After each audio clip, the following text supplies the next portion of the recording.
Well, it's great to be here. Thank you to Simon and to the Civic Exchange for allowing ExxonMobil the opportunity to share some insights into meeting the ECA fuel sulfur requirements. It's been 16 years since I was last here in Hong Kong, and I'm sorry to all of you because I seem to have brought the wet weather with me from the UK. Over recent weeks and even over lunch today, many people have asked what's going to happen with fuels and what should they do. An easy question to ask, but certainly not an easy one to answer. But the bottom line is this: there is not only one option. It's an increasingly complex world, and I'm going to share some of what ExxonMobil is doing to help you make informed choices. If I could predict the future, I probably wouldn't be here or wouldn't be with ExxonMobil for the last 20 years or so. The majority of that time, as has been said, has been on the marine fuel side, but I also have a remit for lubricants as well. I'm going to spend the next 19 minutes or so taking you through some of those challenges, clarifying some of the confusion, and sharing some of the opportunities to address these challenges. I'll also share with you some information on the ECA fuels that ExxonMobil manufactures, allowing for safer management during fuel switchover and safer use in boilers on board vessels. And I'll take questions at the end with Penny and the panel interview and a couple of others. The marine fuel market is undergoing complex and far-reaching change, as a lot of you have been hearing over this morning and this afternoon session, largely as a result of the legislative changes, especially in light of the 0.10% sulfur cap in ECAs, which has triggered development of a range of different ECA-compliant fuels and products of differing formations. I get the Hat-Trick Award now for sharing this slide for the third time. One point is, for the dotted line on the right-hand side that you see, will the decision to go to the global cap of 0.5% happen in 2020 or in 2025? Europe seems to want to put this in 2020. But the key here to note is it's dependent on the outcome of the supply availability review. And I'll capture some of that with you a little bit later on. So how have vessel operators fared now, and what of the future? So let's talk about the industry since the start of this year and what we have observed. There are a number of options available depending on individual circumstances. ECA marine gas oil, so the top point here. This is often the default choice for many. Distillate fuel in marine applications is competing, however, with a much larger demand from land-based applications. It's indeed expected that diesel will account for 70% growth in transportation fuel over the next 25 years. New products, so the new ECA category fuels, new products like ExxonMobil Premium HDME 50 sits between distillate and fuel oils. But the best of both worlds, but I'll cover a little bit on that in a short while. We expect liquefied natural gas to have a big impact in marine, although the take-up for it as a bunker fuel currently is quite slow. The infrastructure is limited, but it is growing. Tomorrow you'll hear more from Richard Colwell, who will cover a little bit more on LNG, so I'm not going to steal any of his thunder. Abatement technology, commonly referred to as scrubbers. We've also heard a little bit on that this morning and this afternoon as well. They're also part of the marine energy mix and will allow vessels to continue to burn heavy fuel oil. There are other alternatives as well, ethanol and such like. But ultimately, we believe there is not only one solution that meets all the requirements. So let's take a look at the top two in a little bit more detail. MGO is the default choice for most due to its global availability. However, it's not quite as simple as that. You may need coolers or chillers to be installed to obtain a more suitable injection viscosity. Often, the pumps are designed originally to handle fuel oil and are meant to operate at high temperatures. The primary concern when changing over fuel is the temperature gradient, typically going from 130 Celsius in the engine down to about 30 Celsius for gas oil. This raises concern about thermal shocks to engine components, which can lead to fuel pump seizing, engine shutdown, and ultimately a stranded vessel. For the non-technical amongst you, imagine putting cold water into a hot glass. What would happen? The glass would probably break due to that thermal shock. The press has also highlighted the risk of distillates with 2 lower flash points entering the marine supply pool. The flash point for automotive use is lower than that of the minimum flash point of 6 degrees Celsius, which is a SOLAS requirement for shipping. Recently, I've also been made aware of several vessels that have lost propulsion as a result of using marine gas oil. They were losing hundreds of litres per day through fuel pump leakages, and they lost power as the injectors seized. There are different terms that the media has used to describe the new ECA products, but being first to market affords us the honour of being able to refer to these as the ECA category fuels.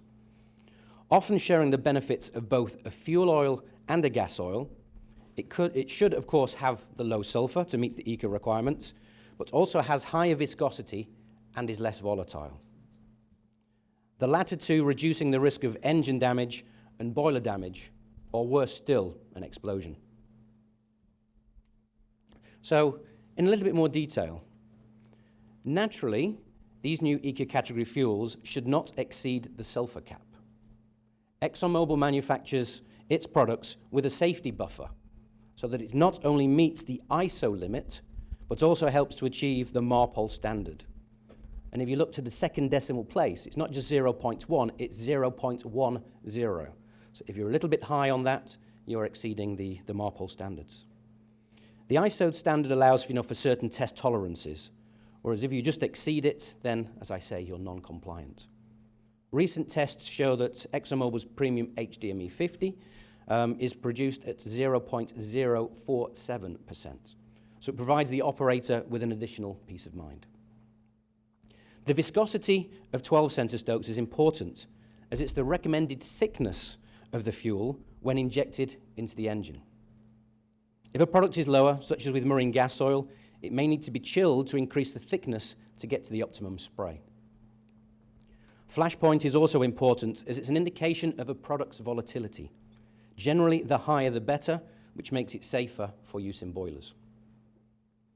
One last point to note. Each refinery has a different set of units.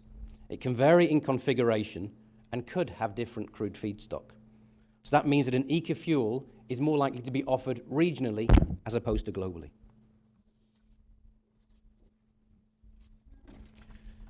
One of the confusing and often misused terms is fuel stability. The definition of stability is this is the potential for a fuel to change condition in certain circumstances depending on its resistance to breakdown. Fuel stored for long periods can become unstable. The asphaltene content can precipitate out of suspension, causing the formation of sludge. This can block filters and pipes, leaving the product in the tanks in an unpumpable state. The breakup is dependent on the nature of the liquid hydrocarbons in which the asphaltenes are actually suspended. Once a fuel has chemically broken down, there is little way to reverse this satisfactorily. The second of the confusing terms is fuel compatibility. The definition is this. It is the tendency of fuels to produce deposits when mixed together. The issue may immediately occur when that mixing happens. There are a number of precautionary measures that can be taken. Avoid mixing the fuels. Store fuels separately until you can complete compatibility testing. Don't mix straight-run fuel with a cracked one, so one that's been further processed chemically. Steer clear of mixing fuels with greater similar densities. Ultimately, good handling is the key, plus knowing, of course, what you have purchased in the first place. Worst case, the vessel can lose power. So how can you mitigate against instability or incompatibility? Ultimately by testing. There are 3 sediment tests covered within ISO 8217. They all use the hot filtration test method and aim to define the total amount of sediments contained in a fuel sample. The ISO 10307-1 method is used to determine sediment levels in distillate fuels. And the -2 method, the last 2 that you see on the slide there, is due to ascertain the levels of sediments in residual products. These tests will determine if a fuel is thermally stable and able to maintain its asphaltenes in suspension.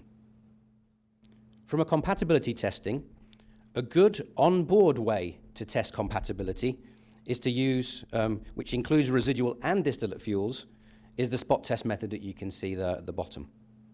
The ideal percentage mix is 50-50, as this is the worst case scenario of these products mixing in your tanks. Now, one of the test fuels for the spot test method must be a residual fuel. Otherwise, there won't be any negligible asphaltenes to fall out. So trying this with a distillate and a distillate, the spot test is irrelevant. What it will probably show, and we found this with our premium HDME 50 being tested against other distillates using this method, is that it's actually the coloration or the pigmentation that comes out of the product as well. So you can use the sediment testing and compare it that way. Now, talking of premium HDME 50, and these are some of our experiences that we have introduced into the Northern European ECA. Let me share a little bit more about these two products and how they differ in characteristics. ExxonMobil's premium HDME 50, as its name says, HD is heavy distillate marine fuel. It's a good fit for large marine engines that currently run on residual fuels. It also meets and exceeds the RMD 80 specification. Premium HDME 50 took about 4 years to develop and is created using higher value molecules that come out of the distillate stream from the refinery. And you can see this in a very simplified chart here as well. The residual products are generally coming out at the bottom after distillation, but HDME 50 uses the distillate stream. It's worth highlighting here that the higher viscosity of this makes the handling on board much easier compared to products such as marine gas oil. As mentioned at the start, the key benefit is for the safer management of fuel switchover compared to a marine gas oil on entering or leaving an ECA, as well as safe operation of boilers whilst within an ECA. ExxonMobil Premium AFME 200. This, of course, was designed to meet the 0.10% sulfur cap within the ECAs. It also captures some of the additional benefits, such as the high viscosity, thus also easing switchover. It's also higher flash point, makes it safer in boilers. Premium AFME 200 is a cleaner product, so it means it contains lower contaminants and lower metals, such as the aluminium and silicon that you often see in residual products. Commercially, it is guaranteed to meet and exceed to RME 180. Some people have asked if Premium AFME 200 was introduced to replace HDME 50. The answer, quite simply, is no, it was not. They exist together as they're produced from different locations. The process for manufacture of both products is a proprietary ExxonMobil process. This product is available in Southampton. But going back to my earlier point, each refinery has a different setup and different configuration. So it's not possible to make Premium HDME 50 in our UK refinery and or vice versa. One other consideration that a lot of people neglect to consider is the effect that fuel choice has on lubrication. In using a low sulfur fuel, the equipment builders recommend a low base number cylinder lubricant. The higher the sulfur content, you generally need a higher base number. This is because it's needed to neutralize some of the sulfuric acid that is created in the engine. The picture on the left shows that using a good quality product such as Mobilguard 525 compared to a 40 BN cylinder oil. The grooves on the top left show that the piston is much cleaner, which translates to less scuffing and less engine wear.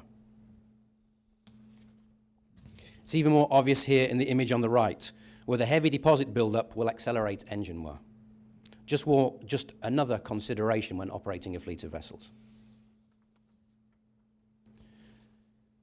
So with the upcoming sulfur caps, I've been asked what is ExxonMobil's view of the future.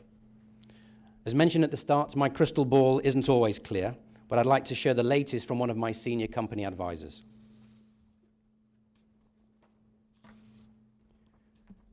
To determine whether the 0.5% sulfur cap is implemented from 2020 or 2025 needs some in-depth research. In other words, to make a decision on data and not just on gut feel. ExxonMobil has a long-term view and invests billions of dollars based on data-driven predictions. The good news is that IMO has now started to undertake a fuel availability review.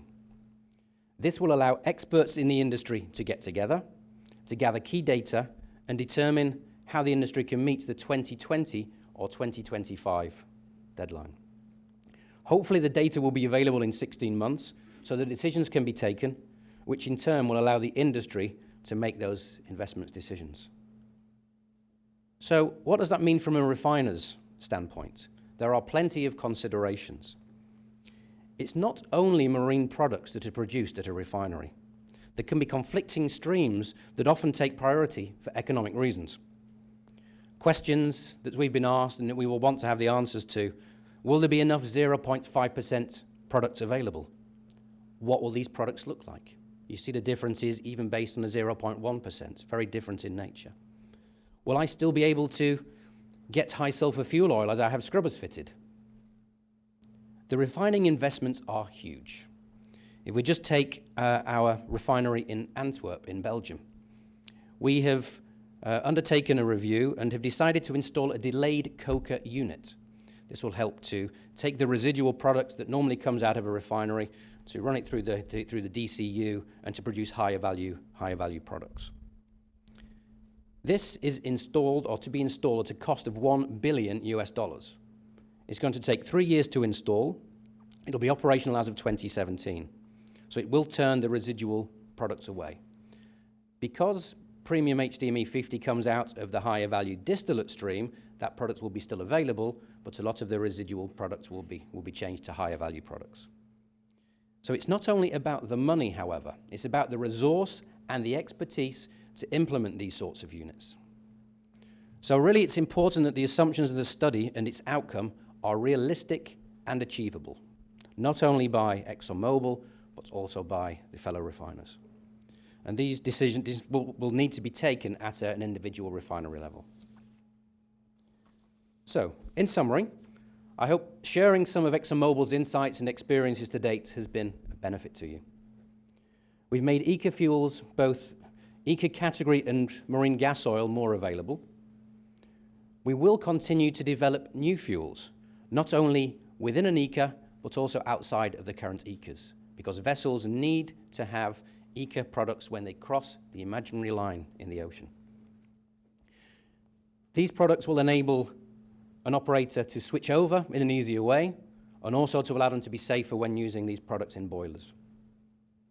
A lot goes into product development, and that's why the technological leadership approach that ExxonMobil takes and excels in, I hope we continue to use this knowledge not only now, but also over the next few years.